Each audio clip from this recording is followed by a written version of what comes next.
now this is the third part of the reflection of light, and in this video we will learn about the nature of image. What is the image? First of all we should know what is the image. Image क्या होती है? Image को बोलते हैं, image को हिंदी बोलते हैं प्रतिबिंब, प्रतिबिंब, राइट, प्रतिबिंब बोलते हैं. Nature of image. So how will an image is formed of any object?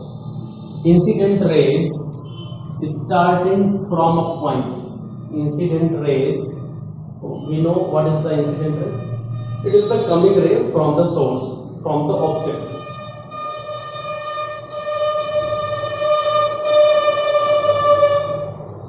आवाज कम होगी.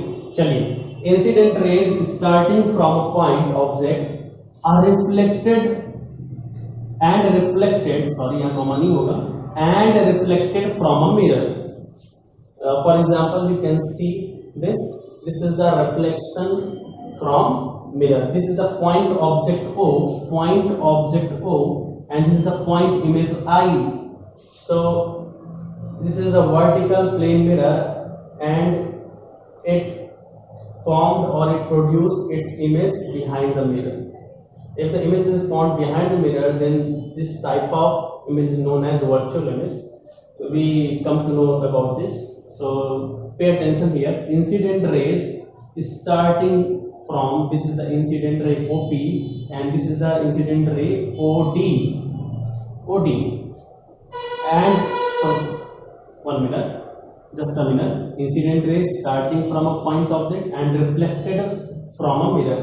This incident ray reflected at point D and go along DE, and this incident ray OP get reflected and go along OP, because this incident ray is normal ray. Normal means सामान्य नहीं, normal means perpendicular ray.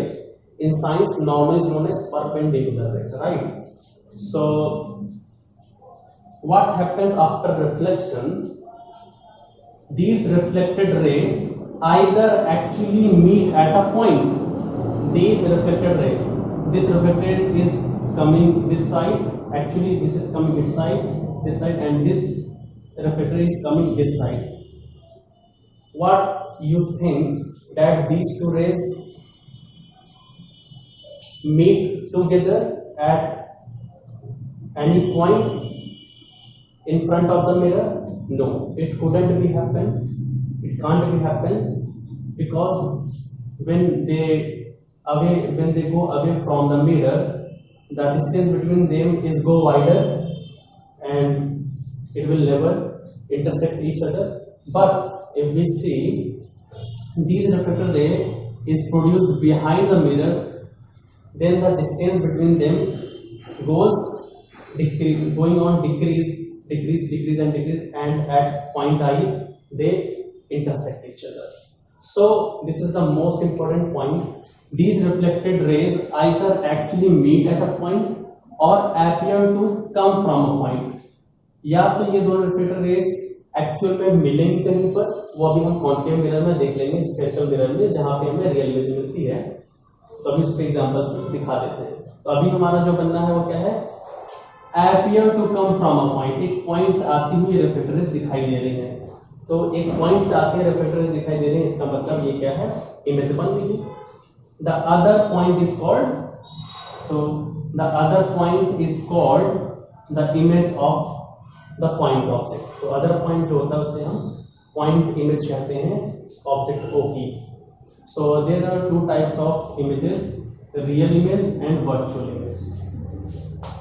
When these reflected rays actually meet at a point, then the image is known as real image. When they are appearing to be when they are appearing to be coming from a point, then that image is known as virtual image. तो उसे हम virtual image कहते हैं.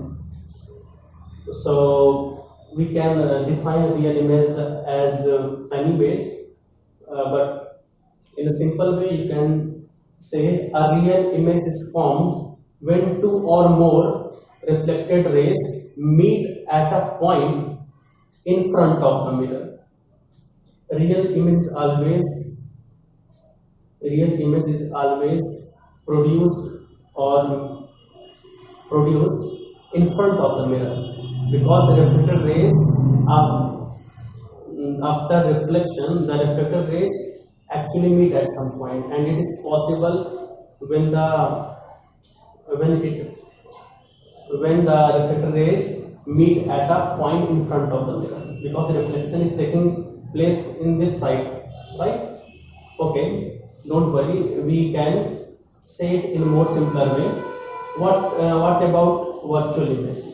A virtual image is formed when two or more reflected rays is coming from a point, is appeared to be coming from a point,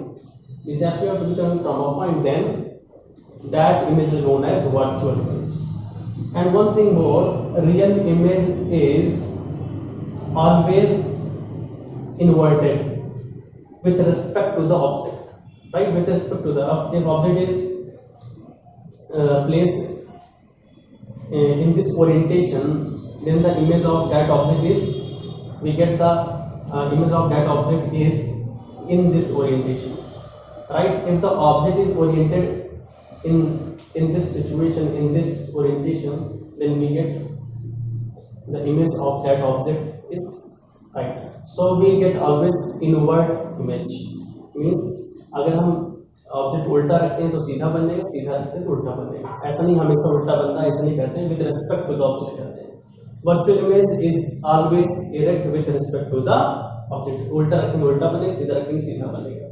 और comparison, हाँ एक comparison और कर सकते हैं. Real image can be obtained on the screen while virtual image cannot be obtained on the screen, right? Because real image is actually meet at somewhere at some point. जैसे आपने देखोगा projector में जो light rays निकलती है वो जब screen आती है, स्क्रीन पर वहाँ पे मीट करती है, ऐसा उसका फोकस करते हैं, वहाँ पे मीट करते हैं तो वहाँ पे हमें स्क्रीन पर रियल इमेज दिखाई देती है. वर्चुअल इमेज नहीं दिखाई देती है वो स्क्रीन पर. जैसे हमारा प्लेन मिरर है, प्लेन मिरर में जो हमारी इमेज बनती है वो वर्चुअल इमेज है, ठीक है, और वो हमें सीधी दिखाई देती है, ठीक है. चलो, reflection from the plane mirror. अब प्लेन मिरर के रिफ्लेक्शन की बात कर लेते हैं. This is the reflection from the plane mirror. Okay, so हाँ, एक चीज बहुत आता है बार बार पेपर में कि define the characteristics of the plane mirror. ये क्वेश्चन हमको 3 नंबर में तो आ ही जाता है, किसी न किसी सेट में आ जाता है, तो उसको कम से कम 4 आपको जब भी है कम से कम 4 लिखिए और थोड़ा दिमाग लगाएंगे 4 से 5 बना सकते हैं, ठीक है. आपको 4 ही याद है लेकिन उसमें से निकाल सकते हैं, ठीक है. थोड़ा दिमाग लगाएंगे तो हो जाएगा. तो सबसे पहली बात प्लेन मिरर के रिफ्लेक्शन के, प्लेन मिरर के कैरेक्टरिस्टिक्स के बारे में बात कर लेते हैं. Define the characteristics of the plane mirror. है जो इमेज बनती बल्कि उसकी कैरेक्टरिस्टिक्स बतानी है. प्लेन मिरर कैरेक्टरिस्टिक्स नहीं बतानी है. प्लेन मिरर प्लेन होता है, इसके पीछे पॉलीगन नहीं बताना है. इमेज फॉर्मेशन जो होता है प्लेन मिरर का, उसकी कैरेक्टरिस्टिक्स बतानी है, ठीक है. Characteristics of the image formed by the plane mirror. ये that is the correct question which can be asked in your board exam, right. Okay, so यहाँ देखेंगे, राइट. सबसे पहले हम जल्दी से पॉइंट आउट कर लेते हैं कुछ कैरेक्टरिस्टिक्स, तब यहाँ पे आते हैं, ठीक है, तब समझाना थोड़ा आसान होगा. The image formed by the plane mirror is always erect. अब यहाँ पे मैं वर्चुअल एंड इरेक्ट लिख सकता था पहली लाइन में. The image formed by the plane mirror is always virtual and erect because virtual image is always erect with respect to the object. लेकिन हम क्या करेंगे, उसमें से 2 बना लेंगे, तो ऐसा दिमाग लगाएंगे. द इमेज फॉर्म, फिर दूसरा क्या लिख देंगे, the image formed by the plane mirror is virtual. देखिए एक में लिख सकते थे, दोनों अलग अलग कर दिया. The image formed bye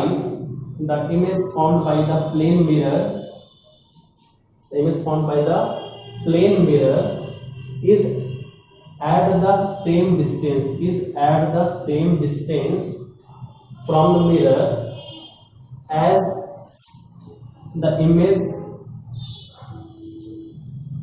is at the same the image spawned by the plane mirror, the image, sorry, image is here, not here, the image spawned by the plane mirror is as at the same distance as the object in front of the mirror।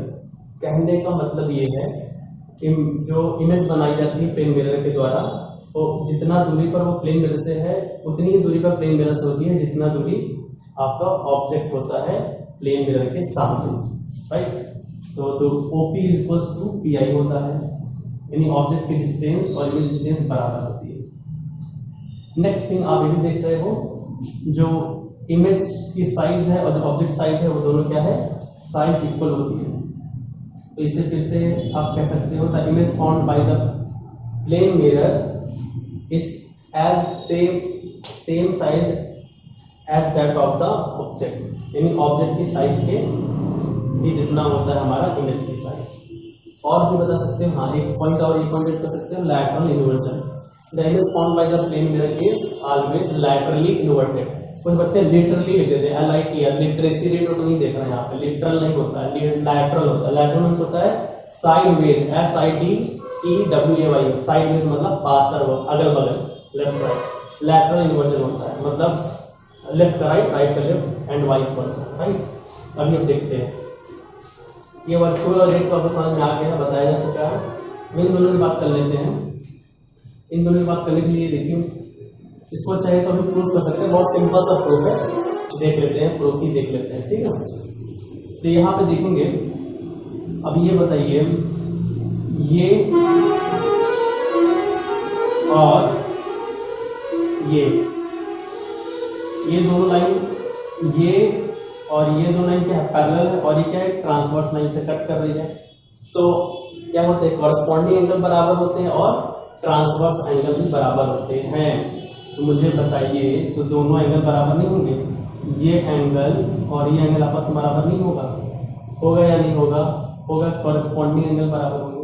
क्योंकि इस line को और आगे बढ़ाया जाता है, तो कुछ ऐसा है सिनेरियो, ये तो ये एंगल बनना है और ये एंगल कॉरस्पॉन्डिंग एंगल है, बराबर है ये और ये। तो यहाँ पे देखिए, लिख लेते हैं EDG is equals to DIO, right. अब यहाँ पे देखो, ये हमारा इंसिडेंट रे था, ये रिफ्लेक्शन था, और ये था नॉर्मल। तो सेकंड लॉ से angle of incidence angle of reflection के बराबर होना चाहिए, यानी EDG इसके बराबर होगा GDO, ठीक है। बहुत आवाज कर रहे हैं ट्रक वाले, तो EDG बराबर GDO।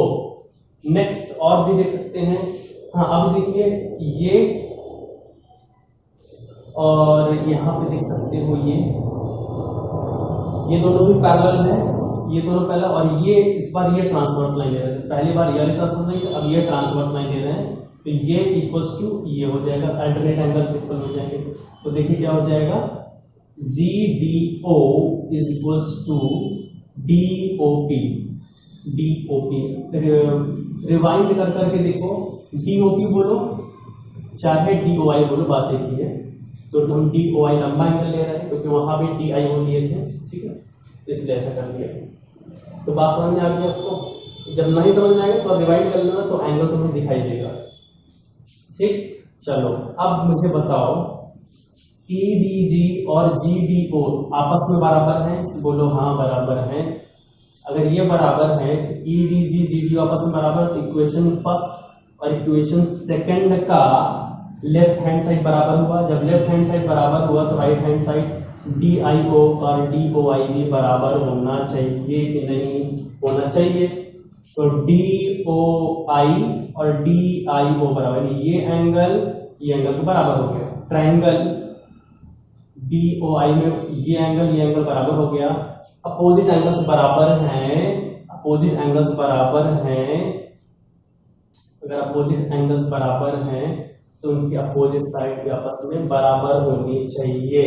कहने का मतलब क्या हो जाएगा, बोलो OD equals to DI, OD BI के बराबर होगा या नहीं होगा? होगा। अब यहाँ पे देखो, यहाँ ये था हमारा ऑब्जेक्ट, इस ऑब्जेक्ट से बहुत ढेर सारी लाइट्स निकलती, लेकिन हम केवल 2 ही लाइट्स, कम से कम इंटरसेक्शन के लिए कम से कम 2 ही लाइट इसके लिए नीड होती है, नहीं तो हम बहुत ढेर सारी खींच के बनाया जा सकता है, लेकिन कम से कम 2। कुछ लोग, कुछ फिगर हम लोग देखेंगे अभी 3 भी खींच के करेंगे, लेकिन पॉइंट वहीं पे आके मिलेगी, ठीक है। तो यहाँ पे एक हमने ऐसा खींचा और दूसरा नॉर्मल रे खींचा हुआ है, और नॉर्मल रे खींचे हुए हैं तो ये उसका रिफ्लेक्शन होके उसी डायरेक्शन में वापस आएगा, और ये राइट एंगल ट्रायंगल बना रहा है। तो राइट एंगल ट्रायंगल हम लगा देंगे क्या? Pythagoras theorem. पाइथागोरस थ्योरम लगाएंगे। अब यहाँ पे हम मिटा देते हैं इसको, नहीं तो बहुत नीचे हो जाएगा। ठीक, पाइथागोरस थ्योरम लगा देते हैं, बोलो हाँ या ना। पाइथागोरस थ्योरम लगाएंगे। अच्छा सॉरी, यहाँ पे OD बराबर DI कर दिया था ना, बल्कि क्या होगा? OP बराबर PI होगा। ये एंगल बराबर है तो उसकी अपोजिट, ठीक। OP is equals to PI। देखो इससे एक चीज प्रूव हो गया कि ऑब्जेक्ट की मिरर डिस्टेंस और इमेज की मिरर डिस्टेंस क्या है? सेम है। अब हमें बताना है साइज। अब हमें क्या बताना है?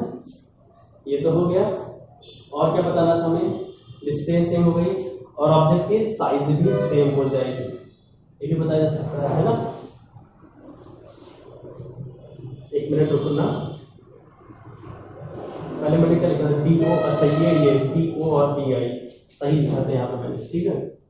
रुको, DO और DI लिखा, उसमें बड़ा सा मिस हो गया, ठीक है। अब पाइथागोरस थ्योरम लगाते हैं हम लोग। अब पाइथागोरस थ्योरम लगाते हैं इस वाले में, इस वाले में, है ना। चलो, ये बेस है हमारा, हमें OP equals to PI proof करना है। तो OP square is equals to क्या हो जाएगा? OD square minus DP square. Similarly PI square equals to हो जाएगा OD square minus, sorry OD नहीं, DI स्क्वायर। इस वाले में करेंगे तो DI square minus DP square. अब बताओ OD DI के बराबर है, और दोनों तरफ स्क्वायर भी करें तब भी, अगर OD DI के बराबर है, दोनों तरफ स्क्वायर करेंगे तो OD स्क्वायर बराबर DI स्क्वायर भी होगा, तो OD स्क्वायर DI स्क्वायर बराबर हो गया DP स्क्वायर। ये हमारा जो लेफ्ट राइट हैंड साइड है वो बराबर है, तो क्या निकल के आएगा? OP स्क्वायर बराबर PI स्क्वायर, तो OP बराबर PI। इस तरह से देखो क्या है? डिस्टेंस सेम है, तो ये प्रूफ हो गया, ठीक है। एक्सटेंडेड ऑब्जेक्ट लेंगे तो साइज भी सेम हम प्रूफ कर सकते हैं, ठीक है। तो लेकिन फिलहाल CBSE में कभी भी आपका डेरिवेशन नहीं पूछता, ठीक है। तो सारी चीजों के लैटरल इन्वर्जन का बता देते हैं। इस लैटरल इन्वर्जन क्या है? When you see your face in a vertical plane and if you raise your right hand in front of the mirror, then it looks like your image, your left hand of your image is moving. When you move your right hand, it looks like that your left hand of image, not your left hand, it is the left hand of image, right? So अगर आप अपना right hand का हाथ ऐसे ही move करते हो तो आपका जो इमेज का वो क्या होगा? क्योंकि हमें पता अगर मेरा ये राइट है तो अगर मैं इस तरह से खड़ा हूँ तो ये राइट था, अभी ऐसे खड़े होंगे ये क्या हो जाएगा? लेफ्ट हो जाएगा। आमने सामने लेफ्ट राइट बदलता है, तो इमेज भी आपकी ऐसी बनती सामने, तो आपका जो राइट हैंड होगा उस उधर इमेज का वो क्या होगा? लेफ्ट होगा। ऐसा नहीं कि आप राइट उठाएंगे तो इमेज वाला लेफ्ट उठा देगा, ऐसा नहीं। हाथ आपका राइट ही उठा रहेगा, इमेज के पर्सपेक्टिव में, के रिस्पेक्टिव में वो लेफ्ट होगा, इमेज के रिस्पेक्टिव, ठीक है। तो उसे बोलते हैं लैटरल इन्वर्जन। जब आप कोई वर्ड लिखो, वर्ड लिख के आप लिखें आर, लिखें आर को अगर आप मिरर के सामने रखेंगे तो आर क्या होगा? साइडवेज इनवर्ट्स हो जाएगा, उसे बोलते हैं लैटरल इन्वर्जन। तो आर उल्टा दिखाई देगा, लेफ्ट का राइट हो जाएगा। और जो वर्ड्स लेफ्ट राइट करने पर सिमेट्रिकल हो तो उन वर्ड्स को मिरर के सामने रखने पर कोई फर्क नहीं पड़ता, वैसे ही रहेगा, ठीक है। चलिए फिर अगली वीडियो में देखते हैं अगला टॉपिक।